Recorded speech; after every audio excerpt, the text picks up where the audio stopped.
Torej, dober večer iz konzorcija, knjigarna in papirnica konzorcija, založba Mladinska knjiga. Z mano je Izidor Gašperlin, z razlogom seveda. Danes bo pravzaprav solo v dvoje v resnici, glede na to, da so razmere kakršne so, ampak se ne vdamo, še vedno delamo pomembne vsebine tudi v konzorciju. Torej, zakaj je Izidor Gašperlin predavatelj, avtor in terapevt z mano? Zato, ker je, in zakaj solo v dvoje? Zato, ker je avtor knjige Solo v dvoje, to je njegova druga knjiga po knjigi z naslovom Čutim, torej sem. In najprej dober večer, Izidor. Ok, dober večer tebi in dober večer vsem, ki naj gledajo. Ne vidim za naj zaenkrat. Ja, malo čuden občutek je to, ampak bomo mogli. Seveda, solo v dvoje. Ravno zdaj smo se že začela pogovarjati, pravzaprav naslov bi morda lahko celo bil zavajajoč. To ne pomeni, da soliramo v dvojini, ampak je to bolj, če imam prav v smislu, kot je Ciril Zlovec rekel, ljubezen dvojedina. To pomeni v ljubezni, v partnerskem odnosu, bomo videli, da to ni eno in isto. Je pravzaprav sta dva kosa, ki sta izjemno pomembna, dva kosa celote in nista 50-50, ampak sta 100-100.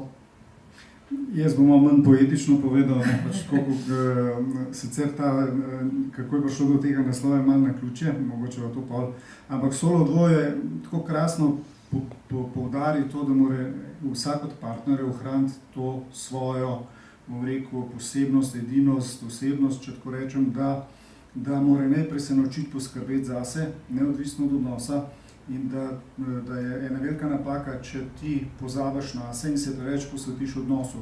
Kot je isto napaka, če se preveč posvetiš sebi in se premalo daš v odnosu. Ne? In iskanje tega ravnotežja med poskrbeti zase in poskrbeti za odnos je pač tisto, kar ne bi ta naslov Solo dvoje nekako povedal. Je pa tako, v bistvu prvoten naslov knjige je bilo mišljeno, da bo striptiz v dvoje, ne? Ampak potem se je vedno bolj... seveda, ne? Tako, tudi je bilo mišljeno, da bo ena knjiga, ne? Vendar je pa potem, ta dilema je bila težka, enim je bolj solo, večini je bil bolj všeč solo dvoje, drugim bolj striptiz v dvoje, no zdaj je ta zadeva rešena na res lep način, tako da bosta dve knjigi, prva je zdaj Solo dvoje in ta bolj poudarja to temeljno odgovornost partnerja, da najprej poskrbi zase in potem seveda skrbi tudi za odnos. Ta striptiz v dvoje se bo pa potem ukvarjal pa s tem, kako zdaj doseči, kako se posvetiti odnosu na en zdrav način. To pomeni, to bo tretji del trojčka. Tako, to je zdaj, zato je tudi zdaj čutim, torej sem ravno zdaj sveže, ta teden je ponatis prišel ven knjiga, ki je oblikovno, tehnično in dizajnersko popolnoma poenotena z Solom v dvoje in tudi striptiz v dvoje bo zdaj, bom rekel, bistveno bolj prijetna knjiga, ker čutim, torej sem imela prej tudi fotografije, zato je bil papir noter pač bolj primeren za fotografije, format večji, knjiga je bila pa malo tečna za roke, zdaj tako da na koncu bo trojček knjig, ki bodo podobno izgledale, se bojo pa krasno dopolnjevale. Ko smo že ravno pri trojčku, samo še med vprašanji, se že piše tretji del? Tretji del je že več ali manj napisan, ker je ti prvi kritični bralci so dobili in Solo dvoje in striptiz v dvoje kot eno knjigo, takrat je bila mišljena še ena, tako da se je to razdelil, tako da v tej drugi knjigi je več ali manj samo še nekaj stvari za dodati in pa uvod za napisati, ker je zdaj zmanjkal, ker zdaj raven dva voda. In tudi jaz že lahko napovem, ta knjiga bo prišla takoj, ko se tale korona drama neha, da bomo se lahko dobili v živo, torej to zato, ker sem bil prikrajšan, ta Solo dvoje je prišel ven sredi septembra, tako da ta otvoritev... Nove ne stone, veš, Solo v dvoje, treba je... Sva morala midva tako narediti, ne? Se manj hecam. Mislim, da bo še dovolj časa tudi za... Jaz verjamem v to, da bomo tudi skozi tole šli na tak način, kot je prav. Ampak, vrnimo se nazaj v ta najin solo, ne samo najin, pač pa v knjigo Solo v dvoje. Že v uvodu, omenil si ga, zapišeš, da knjiga, tako kot verjetno tudi prva, nastala iz življenjske prakse. To se pravi osebne, intimne in profesionalne.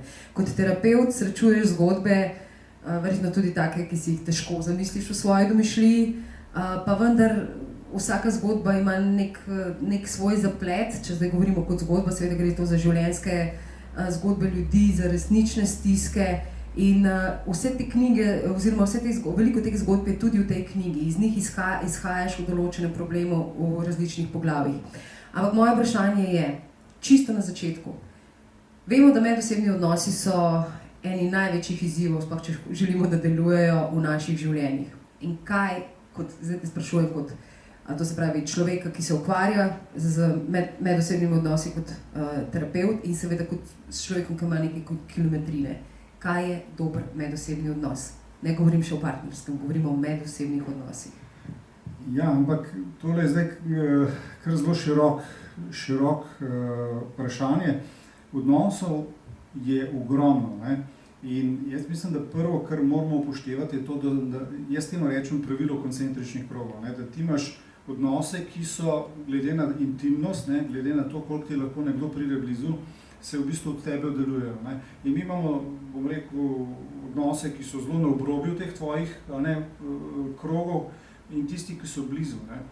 In seveda bliže, kot so odnosi tvoji intimi, tvoji bližini, bolj ko so ti pomembni, višjo letvico postavimo, kaj je dober odnos, ne? Tako da, recimo jaz, ko imam delavnice v podjetjih, dostikrat opozarjam, da za odnose v podjetju določene stvari, ki so normalne in zaželene dajmo reči, prijateljskih odnosih, kaj šele intimnih, seveda tam niso zaželene. V podjetjih eno izrazito izkazovanje čustev ni zaželeno, ne? Neka huda pristnost, pa neka intimnost, pa neki taki zelo odkriti pogovori, vprašanje, če je to tam smiselno. Tako da jaz bi kot prvo pravilo dal, da moraš ti način, kako pristopati v odnose, prilagoditi konkretnim odnosom, ne? To je tudi ena od stvari, recimo napak, ki jih delajo ljudje, ki se kar povsod razdajajo in to, bom rekel, kar dosti čudno izpade. Zdaj, vsebina, ki jo pa jaz največkrat postavim kot ključno za vse odnose, je pa pristnost, ne. To se pravi, pristnost je tista, saj vedno začutimo, ko je nekdo s tabo, začutiš, da je tak, kot je in si tudi lahko z njim, takrat je fajn in ni važno, kje na katerem od teh krogov si, ne. In pristnost je meni glavna zadeva, seveda, kako pa do te pristnosti priti, je pa kar zapletena zadeva. No, ravno tukaj me je zasvetila lučka, ker si rekel, ne se razgaljati v odnosih, ker včasih ni dobro, ampak kaj pa, če človek priste najbolj takrat, ko se razgalja? Kaj, če človek tak, da pač mora povedati, oziroma tak je, ne? In je to poslovno okolje in ni dobro, zdaj plujeva sicer drugam, ampak vseeno, kaj pomeni pristnost? To ni enako kot biti za vsako ceno povsod iskren. Seveda, in to sem jaz že občutil, torej sem prvi knjigi zelo ostro ločil, ne, tukaj v Solo dvoje bolj obrobno omenjam, ker ne želim se ponavljati v knjigah, ampak če mi zamenjujemo iskrenost, ne, oziroma odkritost z pristnostjo, ali pa nekdo še celo spontanost zamenjuje s pristnostjo, še nekaj drugega. Pristnost je zrela, pristnost je močna, pristnost, če ti nekaj ne rečeš, pa veš zakaj, nisi rekel in si s tem v redu sam s sabo, si še vedno pristan, ne. Če pa ti nečesa nisi rekel iskreno, zato ker si cviknil, zato ker te je strah posledic, zato ker si zmrznil še preden si zamislil, pa seveda nisi več pristan, ne. Tako da ti si lahko zelo iskren, pa nisi pristan, lahko pa si neiskren po nekih kriterijih, pa si pristan, ne. Tako da pristnost je to, da ti v bistvu sebe v odnosu odražaš, izražaš, živiš na način, ki je skladen s tabo. To je to, da si ti tam nerazgaljen. Če te pa še biti, da bom dal spet prispodobo, če te pa še biti v suknjiču, pa v hlačah, bodi, zakaj bi bil zdaj samo v spodnicah ali pa celo brez, ne? To se pravi, ti si lahko pristan in v spodnicah in v hlačah, ne? In zdaj, če rečemo to, kaj pa nekdo, ki pa želi tudi v podjetju biti odkrit, iskren, pristan do konca in tako naprej. Fajn, če koga dobi in če je v podjetju taka klima. Sam jaz zelo težko si predstavljam, sploh v zdajšnjih razmerah tega dosti krutega kapitalizma, da bo neka popolna iskrenost in neka intimnost, ki sploh ni potrebna za to, da se tam nek posel vrši tako, kot je treba, da bo to neka vrednota, ki jo bo podjetje zastopalo. Zdaj pa nekdo, ki se je vključil v nek kolektiv, mora pa spoštovati usmeritve, vrednote, cilje kolektiva. In tam nismo v podjetjih zato, da smo imeli fajn. V podjetjih smo zato, da ustvarjamo nekaj, da imamo na koncu ene rezultate. Če se imamo pa ob tem fajn, pa ni prepovedan, ampak nismo zato tam, ne.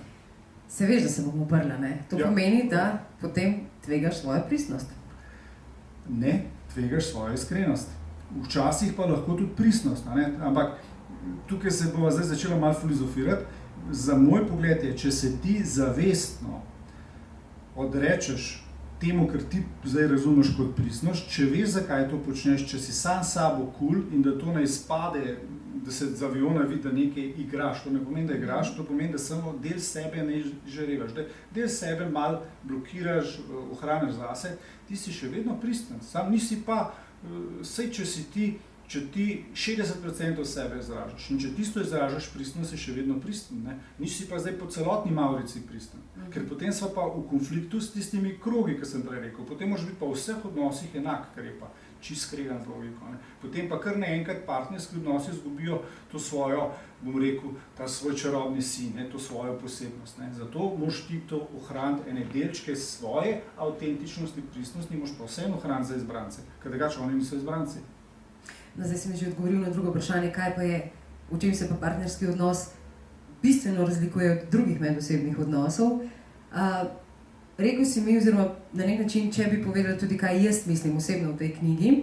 In prva misel, ki je bila, da to knjigo naj naberijo tisti, ki želijo vztrajati v vlogi žrtve.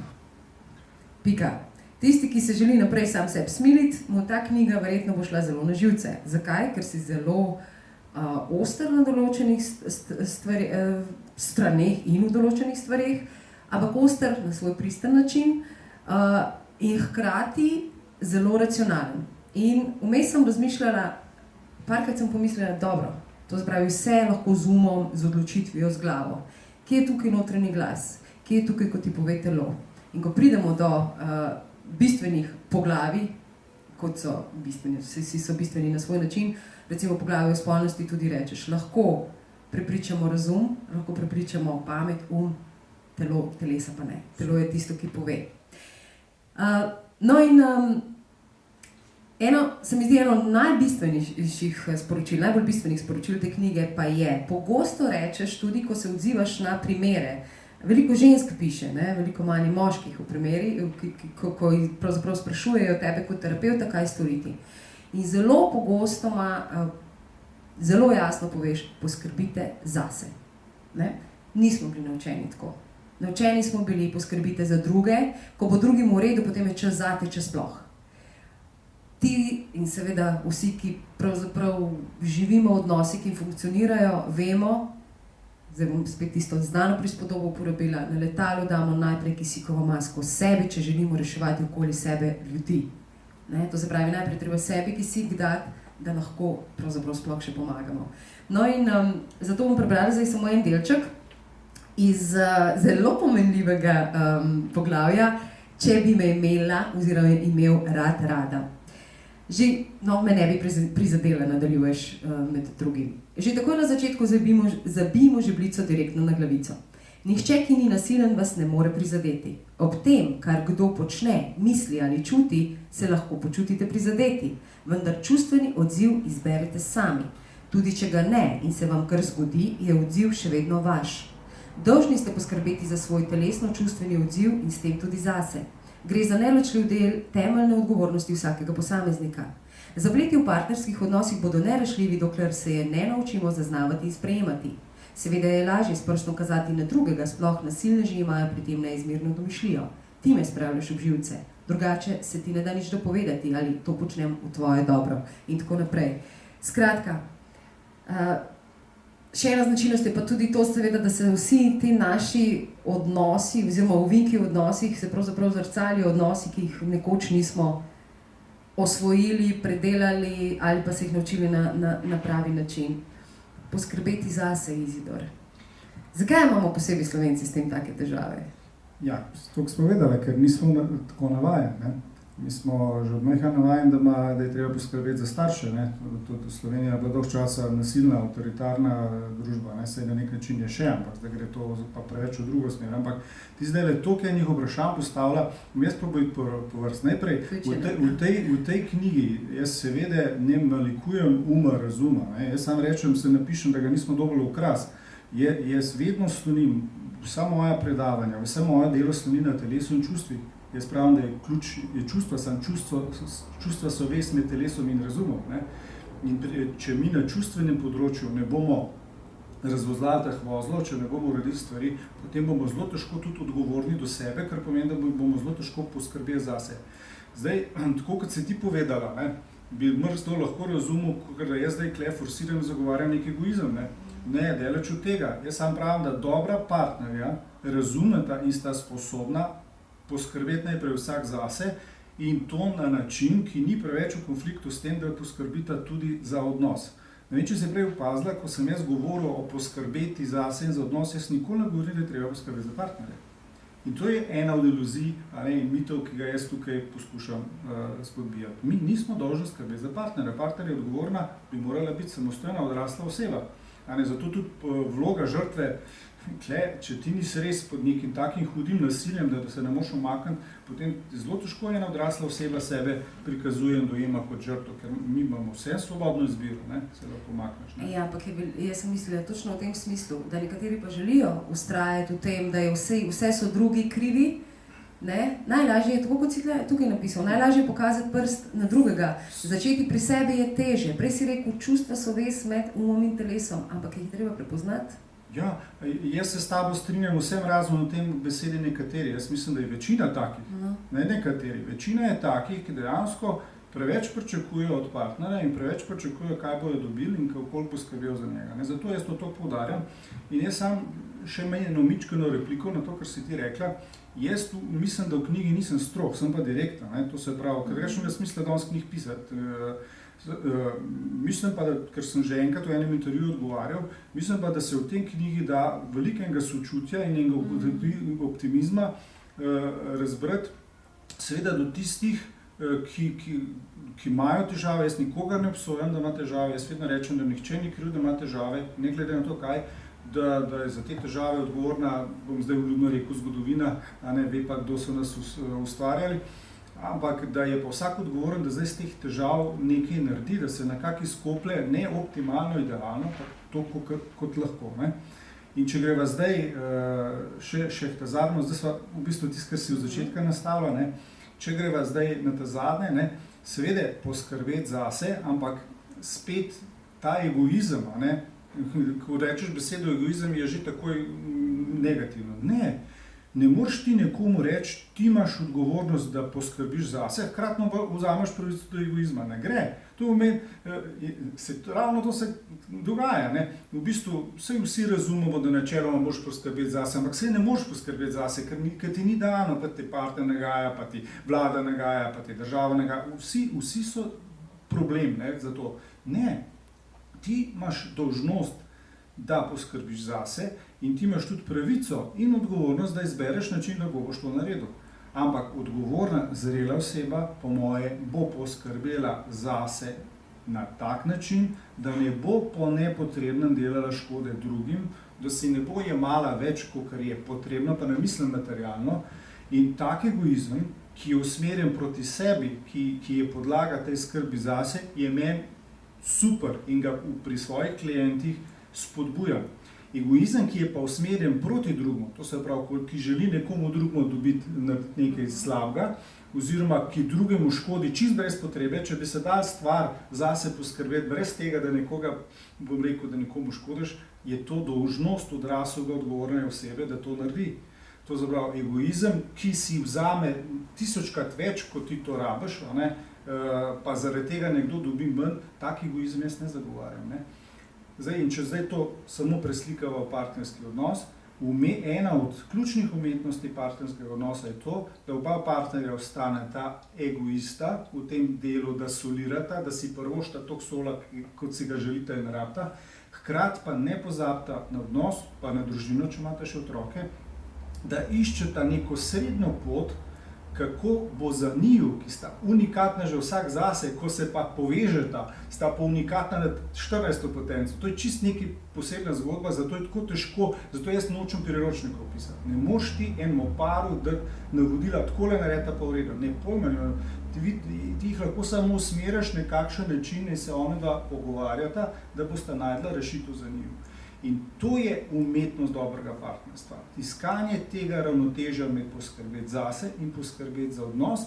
In če ti paše, če imaš energijo in če ti partner dovolj in se želi, da včasih še poskrbiš za njega. Če jaz rečem, da tebi ni treba skrbeti za partnerja, še nisem rekel, da tega ne smeš početi, sploh če njemu to paše. Ampak je pa treba biti pazljiv, kje gre to predaleč. No, ampak realnost je taka, da je vedno v partnerstvu navadno, zelo redko je, da sta oba partnerja, bom rekla, enako močna, ali energijsko, ali kakorkoli. Zelo pogosto, tudi v teh primerih, ki jih ženske recimo opisujejo, ali ženska prevzema nase krivdo, ali njega krivi, ali se on umika, ona pa sili, skratka, kaj hočem reči to, da pravzaprav, če sta dva egoista, morata biti ravno v dovoljšnem obsegu, da ne segata v bistvu v svobodo drugega, kaj hočem reči.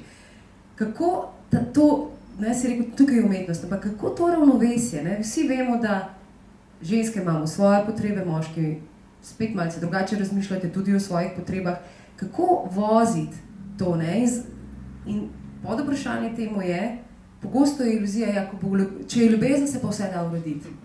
Bova pa tudi, če sva si tako različna, ljubezen je, rada se imamo, bova že. Bova pol leta, mogoče leto pa pol, ko jo feromoni nehali delati, ne bova več, verjetno. Ampak tisto ni ljubezen, tisto je zaljubljenost, tako da v tem ne bova, ker to zdaj že vrabci čivkajo po strehah. Ampak tudi ljubezen ni dovolj, tudi če že je ljubezen. Ja, seveda, da ni dovolj. Včasih je lahko partnerski odnos brez ljubezni boljši, kot pa tak, v katerem je ljubezni.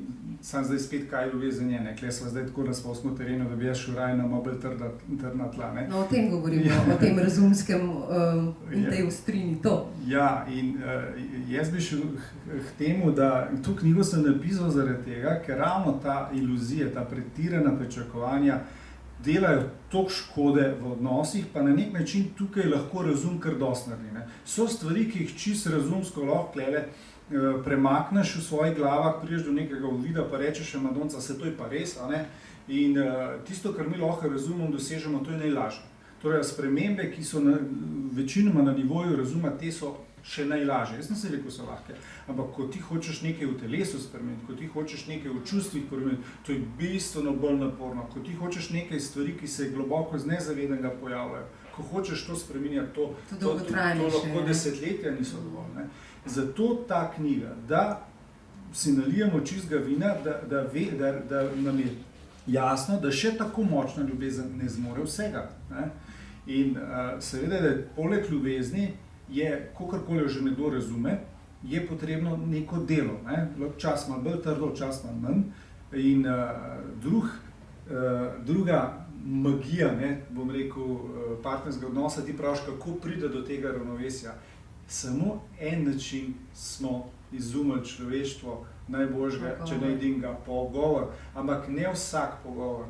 In ko si tukaj delala te primerjave moški-ženski, jaz nimam občutka, da so moške potrebe pa ženske potrebe tako zelo različne. Na čustvenem, govoriš telesno ali čustveno? Na vseh nivojih. Jaz mislim, da globoko spodaj si vsi želimo zelo podobnega. Sprejetost, ljubljenost. Tako, ampak samo način, koliko si upamo to pokazati, koliko si upamo za te imeti, kako se branimo, ko tega ne dobimo. Moške obrambe so drugačne kot ženske, kako bežimo iz odnosa, ko odnos ni tak, kot se želimo. V tem se razlikujemo, to je priočeno, ampak te temeljne potrebe, pa jaz mislim, niso toliko različne. Tako da, ko dva se začneta pogovarjati, ampak pogovarjati na način, da se slišta, in zdaj pa pridemo do nečesa, ki jaz tudi, recimo, ogromno poudarka dajem na partnerskih terapijah. Pomembno je, da me poslušaš, pomembno je, da me slišiš, pomembno je, da me razumeš, in če to narediš, ne pomeni, da se z mano strinjaš. In to razliko, ne samo partnerskih odnosov, to je pa rak rana v Sloveniji, generalno si upam povedati, en glavni problem, sploh, ker zdaj gledamo vse te neumnosti po socialnih omrežjih. Ko ti enkrat ne sam razumeš, ampak telesno si sposoben zdržati ob nekdom, ki ti je pomemben, ki ga imaš rad, od katerega je odvisno marsikaj, da v eni pomembni stvari misli drugače kot ti, da si sposoben s tem zdržati. Potem se odprejo možnosti, da se midva drugega sprejmeva, potem, tisto, kar si prej rekla, potem midva oba ostaneva svobodna, čeprav se bova zdaj nekaj dogovorila. Ampak če bom jaz tebe povozil, Ali pa če bom jaz tebe zdaj na nek način zvijačno prepričal nekaj, kar ni tvoje, se to na dolgi rok ne bo dobro končalo. Če bova pa midva rekla, ne, sploh pri starševstvu je to tako pomembno. Lej, ti misliš takole, super, jaz to spoštujem. Jaz mislim takole, jaz tudi to spoštujem. Ampak lej, midva ne živijo vsak zase. Midva se treba priti skupaj, ne? Ampak če prideš ti z tega izhodišča, boš bistveno lažje najdel kompromis, oziroma včasih te ta nasmeh sreče obišče in sploh ni treba kompromis. Lahko iz te odprtosti, iz te svobode najdeva rešitev, ki sploh ni kompromis. Najdeva rešitev, ki jo prej nisem videla, da se tebi ni treba odreči sebi, oba prideva na svoj račun, prej da bi se drug odpovedal. Jaz pravim, če ti prideš, če so midva zdaj kao, zdaj le par, evo, bova zdaj ostala par do konca tega intervjuja. Ja, decet midva mislim, da ne bi zdržala. Ok, a ne, in če se midva pstiva to svobodo, ne, in če midva najdeva rešitev, čeprav imava različne izhodišča, če najdeva rešitev, da jaz dobim svoje, ti pa svoje, brez da se jaz čem odpovedal, pa ti, to ni kompromis. To pomeni, da smo mi naredili idealno rešitev in ostala dva solerja, ne, če tako rečem. Veš, če zdaj razmišljam, v bistvu govoriš o odprtosti, ne? Da si odprt za mnenje druge, oziroma da si odprt, da lahko nekdo do tebe pride, da dovoliš. To se pravi, moraš dovoliti bližino, ne? Na nek način tudi. Pogostoma se prebere točno to, ko odgovarjaš na primere in lepo poveš, vaš partner pravzaprav ni sposoben bližine ali vaša partnerka ne dovoli bližine. To se pravi, ljudje pogosto iz odnosov delajo nekaj skrpucala, čeprav si želijo, ampak si nekako ne dovolijo do sebe. Kako je pogojeno, mislim, meni se zdi pač, da če ti sam nimaš do sebe bližine, kako boš dovolil drugemu? To se pravi, če ti sam sebe ne poznaš, kako ti lahko odprto, sprejemljivo, poln razumevanja deluješ do drugega? Lahko ali ne? Ja, mislim, meni je fajn, kako si vpravila vprašanje. Mislim, to je čisto spontano prohaja, so vsa druga vprašanja. Super, jaz sem pa skozi govoriti o fizični privlačnosti. Ampak ti vprašanje, to je tako, jaz že vidim korenine. Ti v bistvu v eno vprašanje daš toliko enih vprašanj, jaz bom zdaj probal... Večplastni um. Ja, tako. Bom probal zdaj pa čez nekaj zagrabiti. Ne? Zdaj se za teh korenin izgubil. Bližina. Ti si zdaj nehote upozorila na nekaj, da temeljni odnos vseh odnosov je odnos do sebe. In če ti v tem odnosu do sebe, to je zdaj občutim, torej sem ga preciziram, kaj to je, ne? Tudi nekaj dam neke usmeritve, kako ta odnos do sebe zboljšati. Ampak če ti tega temeljnega odnosa ne obvladaš, ne? Ko si pa ti v dobrem odnosu s sabo, pa pomeni, da si poskrbel zase. Zdaj, kaj pomeni si biti sam sabo bliz? To pomeni biti do sebe odkrit.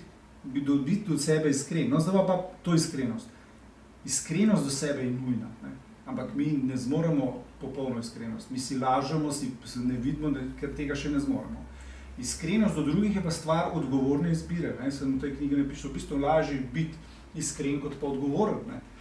Okay. In zdaj pa eno presenečenje.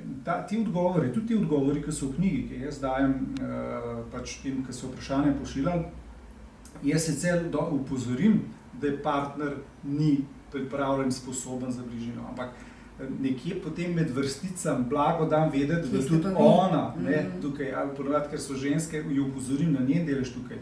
In torej, več ali manj je jasno, da vedno prideta dva skupaj s približno enako sposobnostjo bližine.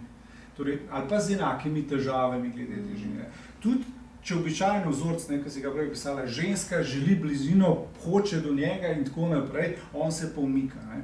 To ne pomeni, da je ona zdaj sposobna za bližino, on jo pa ni, ampak če sta skupaj prišla in če vztrajata v zvezi, sta približno enako sposobna za bližino. Ne? Resne težave pa pridejo, ko se nekdo toliko razvije, da je dejansko sposoben večji bližine, potem pa ne bo več on v takem, bom rekel, odnosu vztrajal in držal ravnotežje. Kaj se kle sam zgodi? Dajmo ta primer, lahko bi spole tudi zamenjali, ampak običajno je to. In kaj se dostikrat zgodi? Ker je to res pogost vzorc, pride točno tako na terapijo. Ne? In ko jaz uspem tam skozi srečanje malo umiriti, malo postaviti moškega, da on uspe razumeti, da so njegove potrebe, njegove vrednote, njegove pričakovanja enako pomembna kot njena, ko on se malo usede in ko on mogoče celo se tam nekaj zgodi in on začne iti v bližino, se dostakrat se pa ženska dol preko ja, se ustraši in se umakne. Ne? In takrat se pa potem pokaže to, mi ne živimo odnosov takih, ki se jih želimo. Mi živimo take odnose, ki smo jih sposobni živeti. A ne? In mi bomo dvigovati to sposobnost in potem se bojo odnosi spreminjali sami od sebe. No, ena zelo, zelo svetla stran večjih, da se ne bom napačno razumela, ampak ena, ki bi jo res rada izpostavlja, je pa ta tvoj optimizem. Kljub vsemu, ves čas neki uvinki, neke, bom rekla, tudi zagate v odnosih, ampak vsakič poveš, če se le da, če je še majhna možnost, da rešita, rešujta. Samo nekje postaviš pa mejo. Če sta skupaj samo zaradi otrok, pojdita zaradi otrok narazen. To se pravi, če ostajate skupaj samo zaradi otrok, potem je skrajni čas, da gresta zaradi otrok in seveda tudi zaradi sebe narazen. Moje vprašanje je, dokam, seveda spet rekel si, ne moramo imeti priročnikov, nimamo receptov za odnosov, zato ker smo ravno zaradi te edinstvenosti vsakega dva sta v odnosu, vsaj dva, če so otroci, jih je še več, vsak je edinstven, enkraten, to ne gre v en koš metati, ampak po tvojih izkušnjah, dokam se še truditi ali pa ustrajati? Mene kolegica, ki je tudi pred kratkim, torej stanovska kolegica, ki je pred kratkim knjigo napisala, je rekla, da v solo dvoje je ravno ta del, ta težka zagata z naslovom, to se pravi ostati ali iti, da je to mogoče celo zanjo najboljši del knjige. Ravno zato, ker je to tako subtilna zadeva, ko ti ne moš nekoga prehitro poriniti iz tega, hkrati ga pa tudi ne ohranjati. Ne. Tako da tudi spet bom tukaj malo dopolnil. Jaz že govorim o tem, da je treba odnosov vztrajati. Celo napišem, da se ogromno odnosov konča šele takrat, ko bi se morali začeti na točki, ko bi se šele moral ta pravi odnos začeti. To je res, ampak absolutno pa nisem zagovornik tega, da se v odnosu vztraja predolgo časa. Ne. Ta moj direkten stav, ki ga tudi razložim, običajno je to provokacija, ker itak te dva ne ostajata zaradi otrok skupaj. Otroci so sami izgovor za to, ker one dva ne bi nič naredila, da bi se odnos izboljšal, kaj pa ne bi šla narazen. In to je pa nekaj, kar je zame kot človeka in kot terapeuta nesprejemljivo. Torej, če sta skupaj, naredita, kar lahko naredita. Pri meni ni termina srečna zveza, srečen zakon. Jaz beseda srečen ne uporabljam v zvezi s partnerskim odnosom, ker mi je to naivno. Jaz uporabljam, upam, da sem bil strikten, pojem zadovoljujoč odnos. In vsak se zdaj postavlja kriterij, kaj je zame zadovoljujoč. Vse ti si včasno lahko srečen, včasno si lahko ushičen, ampak tisto, kar pa iščemo, je pa nek ravnovesen, zadovoljujoč odnos, v katerem ti je varno, v katerem ti je udobno in se dobro počutiš. In zdaj dva, ki sta res skupaj samo še zaradi otrok, točno to, potem morata zaradi otrok iti narazen, ker s tem dajeta nek zgled, v bistvu delata škodo z otrokom večjo, kot če bi se korektno in pošteno ločila. Otrok ne rabi moža in žene, otrok rabi očeta in mamo. In v knjigi tudi napišem, da dostikrat šele po ločitvi otrok dobi bistveno več očeta, ki ga je imel prej. Oče se je prej šlepal, itak je za vse mama poskrbela, cel kup stvari bilo, ki so se zamotile. Zdaj ima pa on, tudi če jih ima enkrat na 3 tedne, ampak takrat jih ima cel vikend. In on more vikend sprogramirati, on more biti tam in, gledajte, vsej čisto logika. Mrzker oče se šele takrat prebudi, ko vidi, da niso otroci kar tam zastonj, pa kar samo sebe se stvari naredijo. Zdaj postavljam pa še ne par takih stvari, zdaj se ne spomnim malo čutim, torej sem ali v solu, v dvoje, ampak kdaj je treba iti? Treba iti tam, ko imate na drugi strani vse oblike, kakršnekoli oblike zasvojenosti, ker potem odnosa ni. Jaz tudi čutim, torej jasen povem, da prekinjati z nečem je odnos, to še ne pomeni ločitve. Če ti prekineš z nekom, ki je zasvojen, ti prekineš svojo navezanostjo, povezanostjo s to zasvojenostjo. Torej, ti moraš najprej prekiniti z nečem, kar je tvoj del v tej zgodbi. Vedno imaš tudi svoj del. In potem, ko ti uspeš to narediti, si v tem smislu svoboden, da se lahko zdaj odločaš, ali boš tukaj vztrajal, dokaj boš vztrajal. In pa postavljam še en kriterij, ti nekoga ne zapustiš zaradi tega, ker ni tak, si ti želiš. Zato, ker nista srečna, zato, ker stvari ne grejo tako, kot bi se želel. Nekoga zapustiš, če ni pripravljen videti težav in ni pripravljen nič narediti, ker to je pa brezupno. S takim človekom pa nima nobenega smisla več ustrajati, pa je lahko še tako krasen, ampak partnerski odnos je živa zadeva, kar je bilo pri 25 letih ali pa pri 30 letih dovolj, pač pa 40 ni dovolj, pri 65 bo pa še manj dovolj, ker pride cel kup drugih nadloh in tako naprej. To se pravi, to, če partnerja ne rasteta, ampak to vsak zase najprej, seveda partnerski odnos je en krasen laboratorij. Ti si izpostavljen takim težkim situacijam, starševstvo pa sploh, da ti enostavno moraš rasti, ker drugače te pa pobere. V bistvu čudovit poligon za osebno rast, ne? Če si sam, se ti ni treba ukvarjati z odnosom, ne? Veliko krat potem so ljudje, ki se odločijo pač za samskost, ker jim je tako... Ja, ker je tako bolj komotno, ne? Pa dost, pač, in tle si mi dala krasno istočnico, zakaj je ta knjiga zdaj tudi, se mi zdi tak odmev do vsega, ne? Se mi zdi, da se fokus usmerja. Če je bilo prej vse v neko duhovnost, v osebno rast, v odnos s sabo usmerjeno, da je bilo to dolg časa glavnina in knjig, in dogodkov in tako naprej. Jaz mislim, da je ljudem zdaj lep počasi zbistril, da ta nova duhovnost, biti sam in za vse. Tako, da je treba imeti zelo pametno dozo in pa da ta odnos s sabo ima tudi neke omejitve. Ne? Ti lahko še tako si poduhovljen, meditiraš, vse ti gre lahko krasno, ne? Ampak ti končen, ultimativen preizkus tvoje osebne rasti je pa v odnosih. In ko ti uspeš to svojo poduhovljenost, to osebno rast manifestirati v odnosih, tako da si tudi v odnosih zadovoljen, ne? Pa ne samo na ta način. In da zadovoljiš? Tako, in da zadovoljiš, saj ponovadi je to z roko v roki. To pa pomeni, da si ti na tem prvem odnosu s sabo, na tem poduhovljenem nivoju, če tako rečem, res nekaj dosegel. Šele ko to manifestiraš, je pa seveda tja vzajemnost. S tem, ko si ti v odnosih, ko vztrajaš v odnosih, si ti dejansko na nekem poligonu, laboratoriju, kjer delaš vaje, kjer jih sam s sabo ne moreš. To pa pomeni, da ti rasteš, se razvijaš bistveno hitrejš.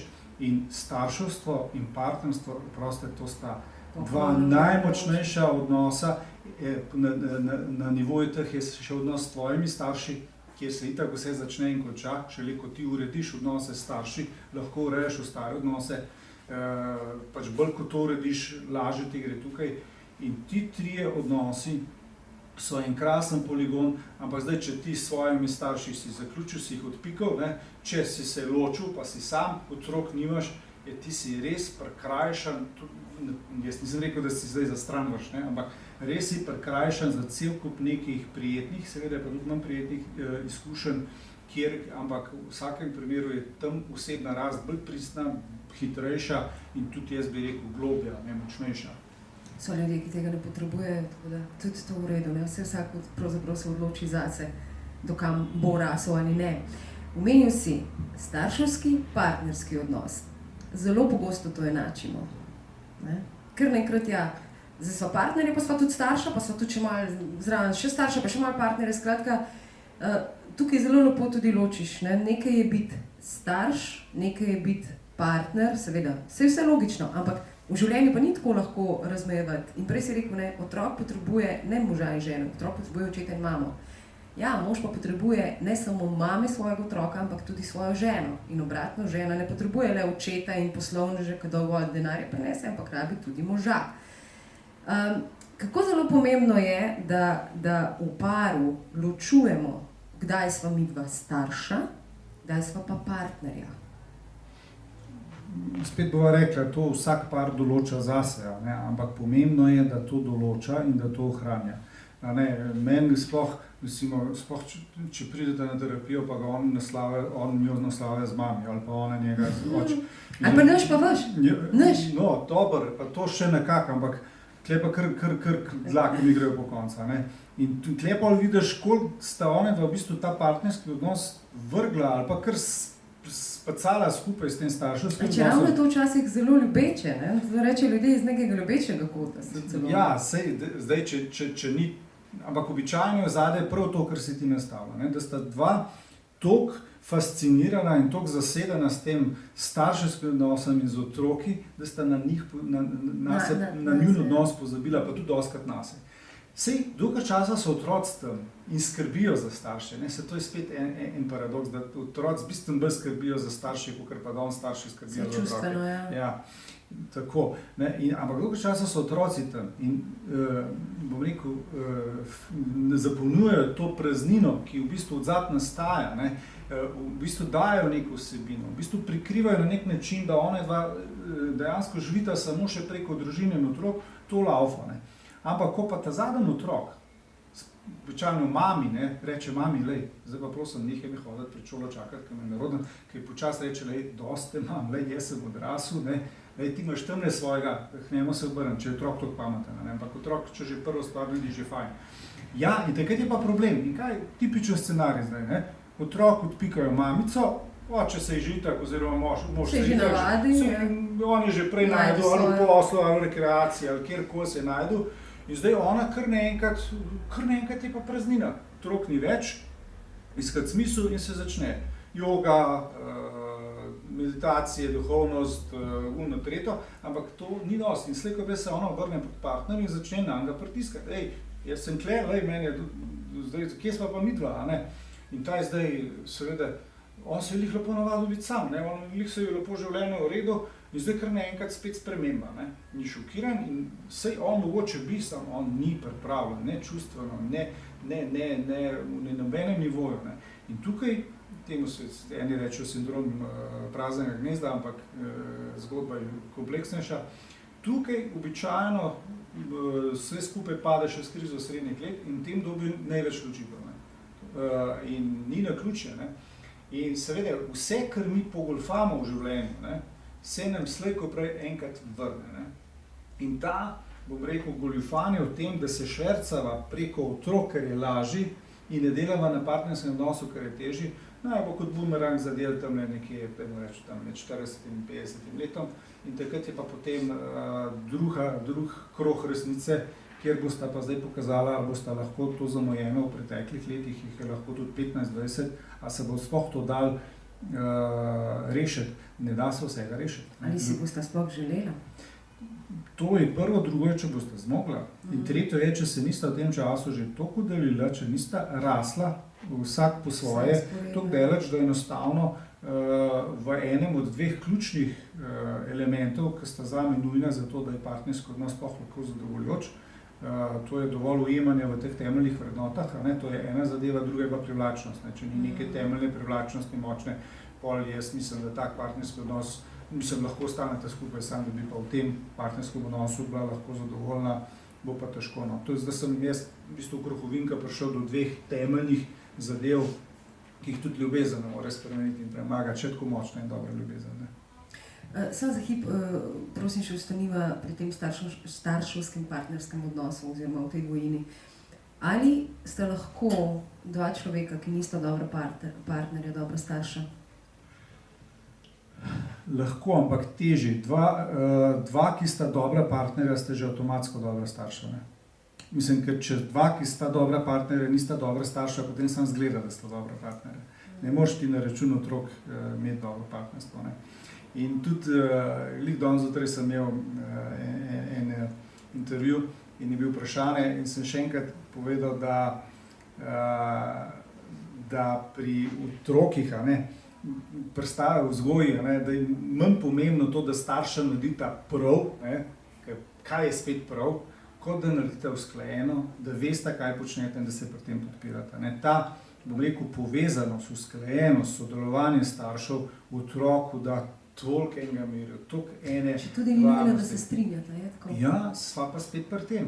Isto kot pri partnerskem odnosu in pa starševstvu, še bolj, ker tukaj pa ponovadi trčita skupaj dve izkušnje iz primarnih družin. Vsak bo seveda zagovarjal ali pa čist kontra od svoje družine. In tukaj je pa sploh pomembno, da ohranimo to svobodo, to pravico do svojega pogleda, do vzgoje, zdaj, razen če je tak, da jaz bom svoje otroke pretepal, ne glede na to, kaj ti misliš, se je rekel. Ničelna toleranca, eno od redkih pravil vzgoji, ki je ničelna toleranca za vse oblike nasilja.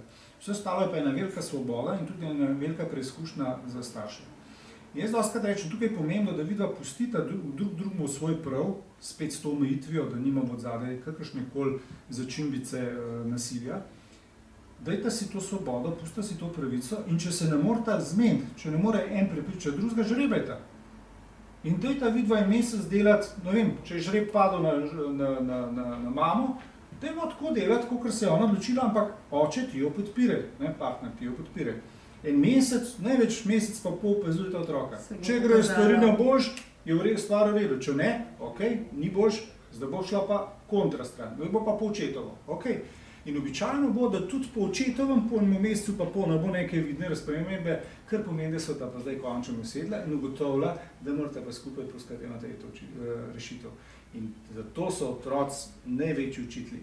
Torej, tisti, ki imamo otroke in smo se z njimi pretolkali, da smo jih spravili do neke odraslosti, da smo jim lahko hvaležni, ker to je pa res ena taka šola, ki ti ne more dati. Ves čas pravzaprav zdaj govoriš o sodelovanju, ne? Če ni sodelovanja, ampak pogosto je ravno, prej si rekel pač to magično besedo, pogosto je ravno privlačnost, neka magija ali pa nek potisk, da sodelujejo ljudje še bolj. Seveda so drugi motivi, lahko je, ne vem, dobrobit otroka, lahko zelo dobra motivacija, da sodelujeta dva. Ampak dobro, ne, ta privlačnost.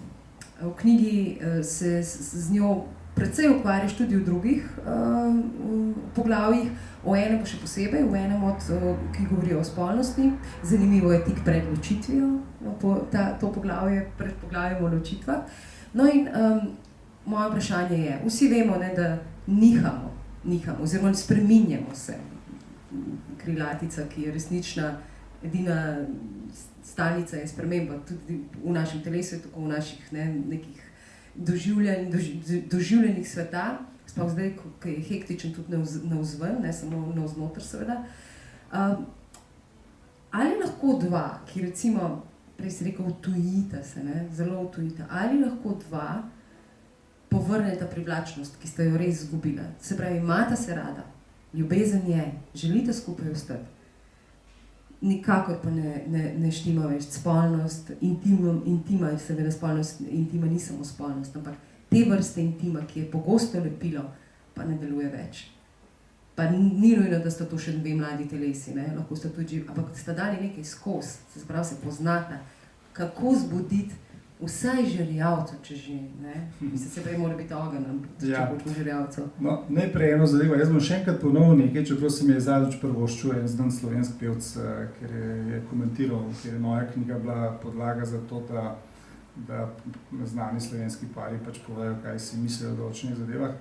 In jaz sem tukaj, je novinarka izpostavila eno zadevo, da je pomembna privlačnost in ne nujno spolna, ne? In je ta pevc odgovoril, no, če motiti se je človeško, ne? Tukaj bo zdaj še enkrat ustrajal pri tem, ne? To se pravi, saj praviloma je spolna privlačnost tista, ki je eno temeljev za to, da ima partnerski odnos vsaj možnost, da postane neko ekskluzivo. Tako. Drugo je pa, da ravno, če se vprašati, o čem se partnerski odnos razlikuje od prijateljskega, ne? Se mi smo v prijateljskem odnosu tudi lahko hudo intimni, včasih še bolj kot s svojim partnerjem, se pogovarjamo o stvarih, ki se s partnerja ne moreš. Običajno je ravno spolnost, ne, včasih bolj kot danes, ne, je pač tista, ki loči partnerski odnos ostalih. Ni pa nujno, in to sem jaz hotel poudariti. Torej, jaz knjigo sem probal pisati za vse pare. Jaz v svoji terapevtski praksi, bom rekel, sem mrske videl in doživel. In jaz mislim, da če terapevt nima te širine, te odprtosti, je zelo težko. Terapevtka indoktrinira potem še kliente.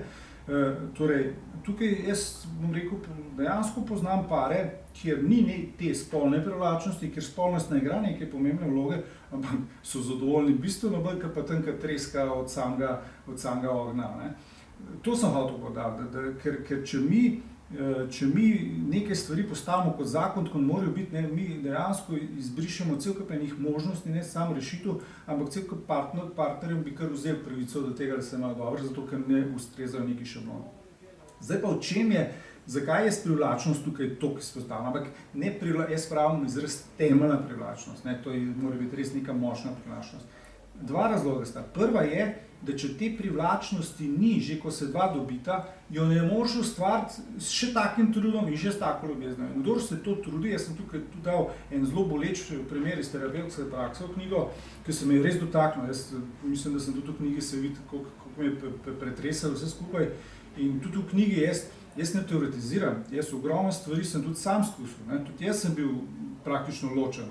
Pa lahko rečem, zdaj ne vem, ko so slišali, da danes se nalaženo boš kdajkoli, po, ne vem, to je že več kot 35 let, danes smo obletnico poroke. Stitke. Tako. Tudi ženi. No, da je to časa zdržala z mano, ne, ampak... Torej, to si ti zdaj rekel, ampak pustimo se. Jaz lahko, torej, jaz sem miksal osebne izkušnje z terapevtskimi izkušnjami in s tem, kar so me drugi naučili. In če nisem jaz to preveril z teh 3 virov, vprašanje, če sem upal v knjigo dati, sigurno pa ne tako suvereno, kot dostakrat naredim. Kar ne pomeni, da to tako je, ampak jaz napišem suvereno, to dostakrat razložim zato, ker če jaz v nekaj ne verjamem, pa tudi pišem ne. In če jaz v nekaj verjamem, zakaj bom zdaj to pisal tako, ja mislim, ne, jaz sem v to prepričan, kar ne pomeni, da tako je. Ampak vsak izhaja svojih prepričanj. Mene če ne motiš, če imaš ti drugačne, saj vidiš, da jih imaš dostakrat, meni odlično shajam s tabo, niben problem. In če greva zdaj na privlačnost. Torej, prvi problem privlačnosti je, da če jo ni od začetka, jo ne moreš ustvariti, ne da se jo. Jo ni ga, ni terapeuta, jo ni ljubezni, jo ni knjige, ni. Pač tukaj so stvari take. Drugo vprašanje, če je privlačnost ugasnila, tukaj dostakrat uporabim metaforo. Če je v kaminu nekoč bil ogenj in je ostalo vsaj še malo žarjavce, se jo da razpihati v nov ogenj. Če je pa žarjavca čisto ugasnila, potem bo pa tukaj zelo težko to narediti. In zdaj pa še nekaj, zakaj je privlačnost pomembna. Ko ti gre partner toliko na živce, ko ga imaš toliko dost, ko imaš odnosa dost, ko ti je vsega dost, katera je tista sila, ki te, bom rekel, drži, da ne greš v svoj vesolje stran, da zapustiš to orbito tega partnerja. Privlačnost je tista, ki te potope cajta. Zdaj pa govoriš o fizični. Zdaj pa govorim o tisti temeljni privlačnosti, ker včasih mislimo, da je spolna, pa fizična, pa je od zadaj skrita nekaj. Ne vemo, tle je kemija. Jaz sem prepričan, da to nikoli ne bomo do konca raziskali, zakaj ti je točno določena oseba privlačna. Saj imamo teorije, leve, desne, psihologi so več ali manj povedali, da ti je privlačen nekdo, ki se v ključnih elementih pokriva s svojimi starši in tako naprej, ampak vse je tukaj toliko ene nerazložljivosti. Ampak pomeni takrat, ko vse v tebi kriči, da greš, te ravno ta privlačnost, ravno ta posebnost, ta izjemnost tega človeka, ki te navdaja z nečem, kar ima samo on, ki doživljaš samo v njem, je tisto, zaradi česa rečeš in greš nazaj. In greš v ring in se spet boriš in spet, bom rekel, ližeš smetano in se režeš na britvicah odnosa. Ne gre drugače. Zato je ta privlačnost tako pomembna. Mi je všeč, da mi dovoliš, da se ne strinjam s tabo. Prej si rekel, če na začetku ni privlačnosti, temeljne, recimo, če ena temeljnih privlačnosti je tudi privlačnost fizična, telesna, da potem je ne bo. Kaj pa zgodbe prijateljev, ki se poznajo, ne vem, ali pa znancev, ki se poznajo leta, potem pa naredi klik. Jaz jih poznam par in imajo odlične, ker ni tiste euforije, ni norije na začetku in imajo zelo stabilne, mirne, zadovoljujoče odnose. Jaz govorim o privlačnosti ne na začetku odnosa, ampak na začetku partnerskega odnosa. Okay. Torej, če se 2, 4, 5 let samo vohavata, tako nekje srečujeta, mogoče sploh ni bilo takrat neke možnosti, da bi ta privlačnost odjavila, lahko je bil nekdo v zvezi, pa je toliko zvez, da je to blokiral in tako naprej. Lahko se še nista dosti poznala, lahko odnos ni bil. Ampak gledajte, tudi če si ti dolga leta z nekom prijatelj, mora biti neka privlačnost. Dostakrat je to samo to, da dva, ki sta se bila sicer privlačna, ampak pač nista bila, dajmo reči, ni prišlo do nekega spolnega, intimnega odnosa, bil je pa intimen. Se je enkrat zgodila ta iskrca in sta začudeno ugotovila, da se tudi v seksu čisto dobro ujamata ali pa, ja, ampak nismo midva zdaj na drugih bregovih. To pomeni, da ob začetku partnerskega odnosa je bila privlačnost. Če sta pa dolgoletna prijatelja, zdaj samo tisto prijateljstvo, če je bilo res prijateljstvo, samo naprej, bom rekel, z neko rinko, z neko poroko spremenila v partnerski odnos, brez da bi med njima neka nova iskra ali pa neka nova dimenzija vzrasla. Jaz ne verjamem, da ima tak odnos na dolgo progo možnost, da bo resnično zadovoljoč. Je pa spet tako, spet je odvisno, kot pričakujemo. Lahko sta zdaj ta dva, ki sta bila 20 let prijatelja, ali pa 10 let, in noben ni mogel dobiti partnerja takega, ki bi se ga želel, sta mogoče že tukaj, nam rekel, obupala, se sprijaznila, da sta to kriterijev klesla, da je mogoče dejansko ima tudi to, kar doživljata dovolj. Mislim, dopuščam tudi to možno. Preden zaključiva, bi rada izpostavila še eno temo, ki se mi zdi bistvena v vseh odnosih, pravzaprav ne samo v partnerskih. Razmerje med jezo in nasiljem. Dolgo so nas učili, saj vemo, moški ne jokajo, torej ne iz jeze, ne iz žalosti, skratka, ženske pa, vsi loksi so histerične, skratka, zdaj zelo poenostavljam, ampak ta pozitiva, oziroma teror pozitive, da sploh ne smeš biti jezen, da sploh ne smeš, ne vem, pa kdaj mogoče pa tudi povedati nekomu, kar mu gre, ali kakorkoli, seveda še vedno na nek civiliziran način, zato da se ne premaknemo na polje nasilja. To ločevanje, pa če samo izhodišče je, jeza je aktivacijska sila. Je ali ni, oziroma to je čustvo, ki ga moramo tudi si dovoliti. Seveda, gledajte, vsa čustva, moja knjiga Čuti to res ima 2 sporočili. Eno je, da takrat, ko ni čustva, v bistvu sploh ne živiš. Ko nič ne čutiš, je kot da te ni. In zato se tudi nič spomniš. Drugo pa je, da ni slabih čustev. Vsa čustva so dobra, vsa čustva imajo svoj namen. Pomembno je, ne da mi zatiramo, kontroliramo čustva, se jih pretvarjamo, da jih ni, ampak da znamo z njimi delati. In jeza, seveda, od 6 temeljnih čustev sta samo 2 aktivacijski, jeza in veselje. Z veseljem je v Sloveniji tak križ, pa če še jezo daš stran, ti pa malo ostane. Ampak jaz še danes, po ne vem koliko letih, pač kamorkoli pridem, so vsi presenečeni, ko to povem, da jeza je čudovito, krasno čustvo. Sam pol naslednjo je, ko jih vprašam, dajte mi opisati jezenega moškega, zmeraj, kakšno je tako miško, tako bolj nežno žensko, da poiščem, in on začne pije, kriči, luputa z vrati. Poglejte, to je vse nasilje. To so nasilna dejanja, to niso znaki jeze. In ko mi ločimo, ko uspemo razložiti, kaj jeza je in kaj je nasilje, potem se pa tukaj odprejem prostor. Ker če smo zdaj spet midva v zvezi in če ti nekaj narediš, kar meni ni prav, pa veš, da ni prav, ampak to narediš, če jaz nimam pravice do jeze, kakšno pravico sploh še imam, lahko se sam še ločim. Torej, jeza, spet jo treba razumeti.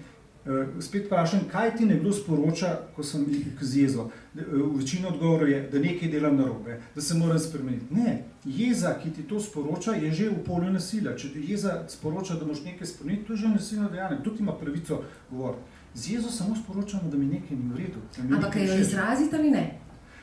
To je pa stvar odgovornosti. Odvisno situacije. Če si tam pri šefu, pa zdaj v dobi korone, ki je že žena izgubila službo in ti šef nekaj naredi, a so ti zdaj pokazali jezo ali ne, to je čisto stvar odgovornosti. Ti si še zmeraj pristen, če jo naš pokazal. Kje je meja med nasiljem in izražanjem jeze? Ta me zanima. Spet ni neka jasna črta, jaz bi tako rekel, imamo rdeče polje in imamo tako oranžno polje, jaz mu rečem agresija, ko jeza prek agresije pride v nasilje. Tukaj smo imeli eno debato, ko se en od psihoterapeutov ni strinjal s tem, se ni pomembno definicija, važno, da razumemo bistvo. Imamo neko oranžno polje in zdaj nekdo ima letvico nasilja, bistveno višji postavljen kot drugi. Pa nekomu je glasno govorjenje že občuti kot nasilje, nekdo pa lahko že malo kriči, pa bo drug še čist kul.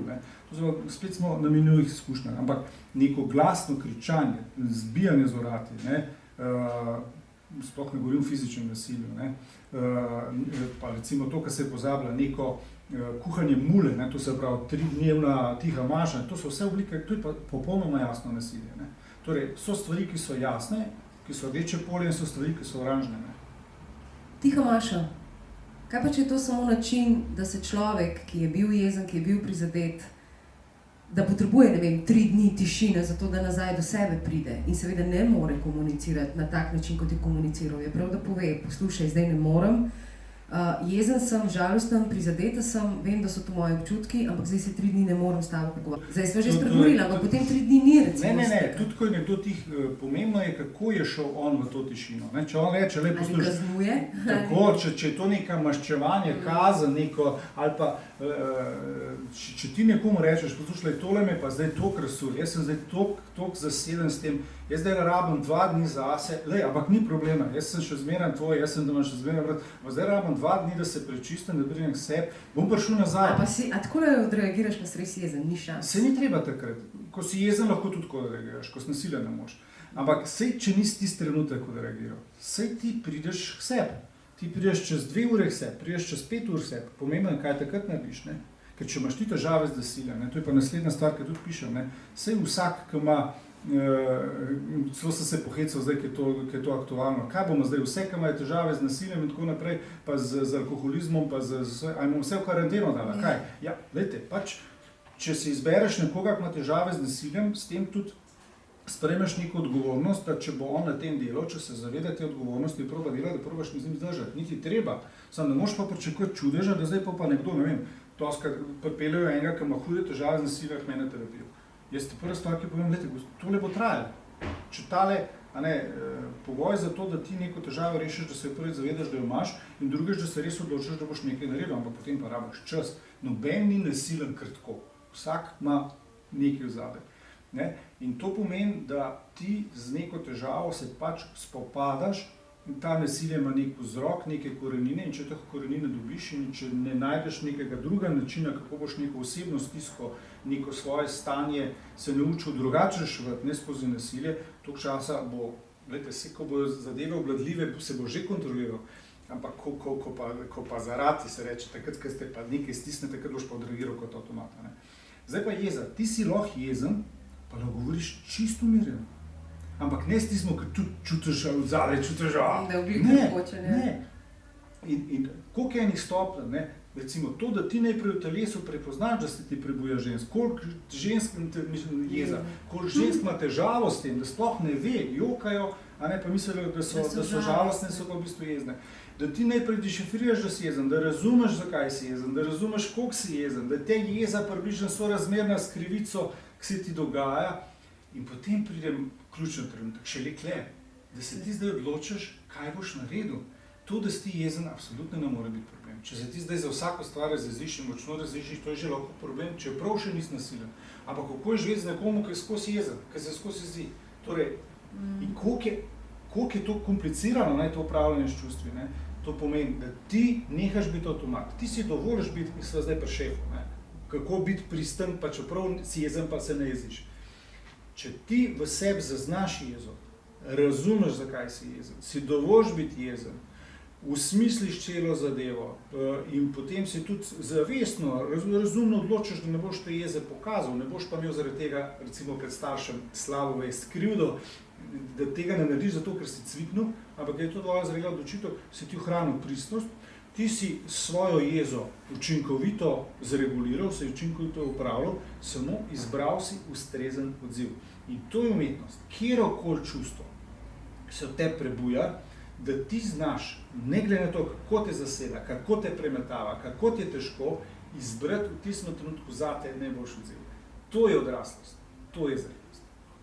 Ali si rekel, da ženska je žalostna, pa je v resnici jezna. Pogosto so ljudje, ki so zelo jezni, v resnici zelo žalostni, je tako? Tudi, seveda, jeza, sploh pri moških, žalost se ne spodobi, in žalost potem prekrivaš z jezo. Ja, seveda, in oni bojo, kako bojo začutili žalost, tudi pri ženski se bojo začeli jeziti.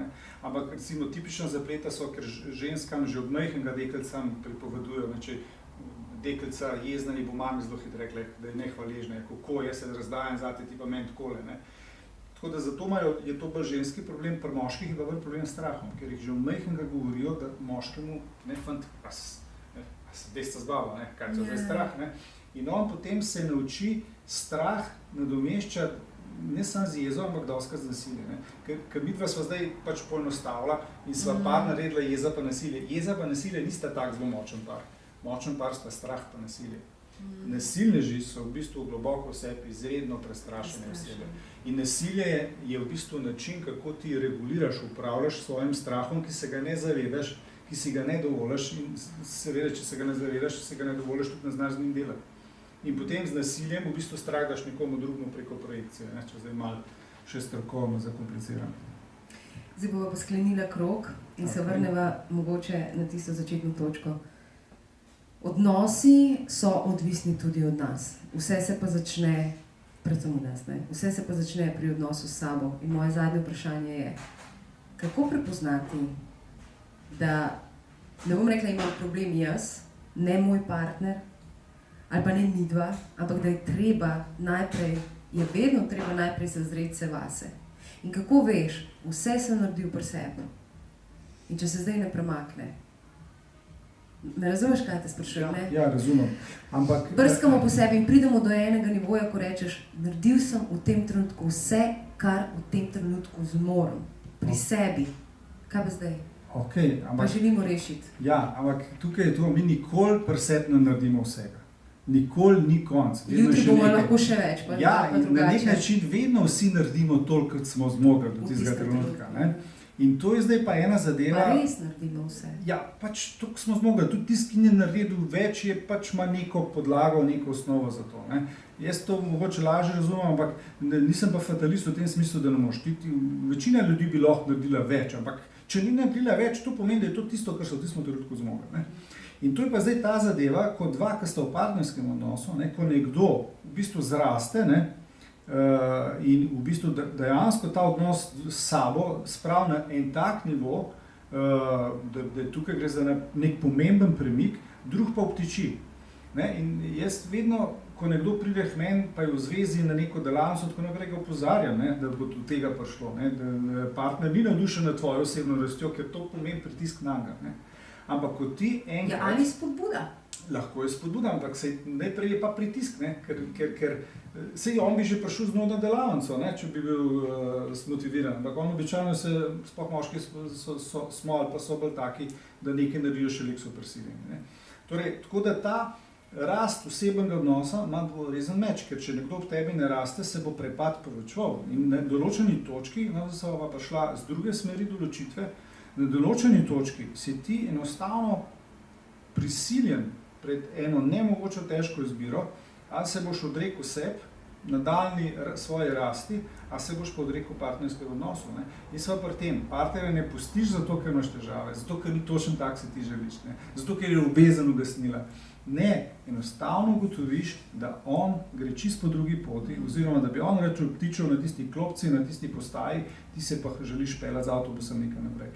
In tukaj potem je pa čas, ko je treba zbrati ali pogum za eno ali drugo, ali pogum, da ostaneš zvest svoji poti in greš naprej, ali pa pogum, da se še ti usedeš na klopco in počakaš na njega in ga spodbujaš in mu pomagaš, da bo on prišel vsaj toliko tebi nasproti, da bo ta odnos prišel v kategorijo zadovoljujočega. Ali pa spoštuješ pač njegovo odločitev in sebe in pač narediš, kar je treba. Točno to. In pač greš naprej. Še enkrat, jaz sem partnerski terapevt, ampak moja naloga, in jo nikoli ne doživljam, da bom dva ohranil skupaj. To je njuna naloga.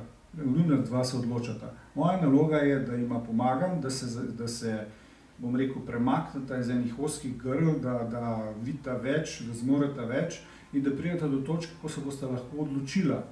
Ne, da bosta skupaj zato, ker ne zmoreta drugače, ali pa bosta šla narazen zato, ker je vse skupaj neznosno, ampak da postaneta toliko odgovorna, toliko, nam rekel, sproščena, ampak svobodna, da bosta zmožna videti več poti, več možnosti in da bosta izbrala tisto, ki je za njiju najboljša. Seveda, za ločitev je pa tako. Za ločitev je potreben eden, je dovolj eden. Za biti skupaj sta pa potrebna dva. Bomo tukaj zaključili, da se ne bom preveč demontirala, ker sem že prej rekla, da je to zadnje vprašanje, ampak bo še eno vprašanje. In vprašam terapeuta, kdaj k terapeutu? K terapeutu greš takrat, ko se ujameš v en cikel ponavljajočih težav.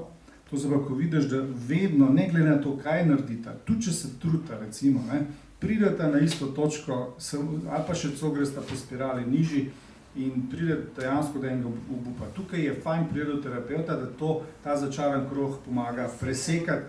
Terapeut ne reši nobene težave, nič ne bo dokončno rešenega. Samo ta začaran krog smo presekali, To je prvo pravilo, drugo pa je, kadarkoli je enemu od partnerjev tako težko, tako hudo, da te s tem ne more več zdržati. Ne. Potem rabi pomoč, support in če mu tega ne more dati partner, ne, se običajno tako, če ti partner to lahko da, pa je ta odnos že itak dober. Ne, in če priješ v tako hudo stisko, je pa spet fajn priti do terapeuta ali pa še do koga drugega, ne, odvisno kakšno stisko gre, zato da ti pomaga, da ne trpiš preveč. Ne. Knjiga Solo v dvoje, v zaključnem poglavju, ki ima naslov Solo v dvoje, ki jo je napisal Izidor Gašperlin, pravi takole. Eden od ciljev partnerskih odnosov je, da nam pomaga do take stopnje osebne rasti, da zmoremo najti dovolj zadovoljstva in smisla brez iluzij in s pogumnim, odkritim pogledom na življenje. Ko se partnerja prenehata zaganjati v prestrme klance in sprejmeta svoje omejitve, lahko začnete uživati tudi v manj strmih poteh. Medsebojno tekmo spremenite v bolj sproščeno potepanje, solo ali v dvoje in uživate v tempu, ki ga zmorete. Kakovost odnosa, ki ga napajate medsebojna naklonjenost in trud za rast odnosa, postane zadostno hranilo, ki ne potrebuje dodatnih škodljivih poživil. Se mi zdi, da je to tak en... Kaj še lep del snajdla. Ja, to si napisal, ne veš? Mislim, prav presenečen sem. Dober, fajn. Dober. Ja. Ja, tako si napisal. Mislim, da je ta sestavek pravzaprav na nek način povzetek tudi najnega pogovora danes in na nek način tega tvojega optimizma. Prej sem rekla, ja, rekel si direkten, jaz sem rekla, da si tudi strog pa oster. Si racionalen do neke stopne, od tam naprej si pa samo še optimist in to mi je všeč v tej knjigi. Tako da hvala lepa. Super, hvala tebi, super je bilo, hvala. Hvala. Do naslednjič, lepo se imejte. Ja.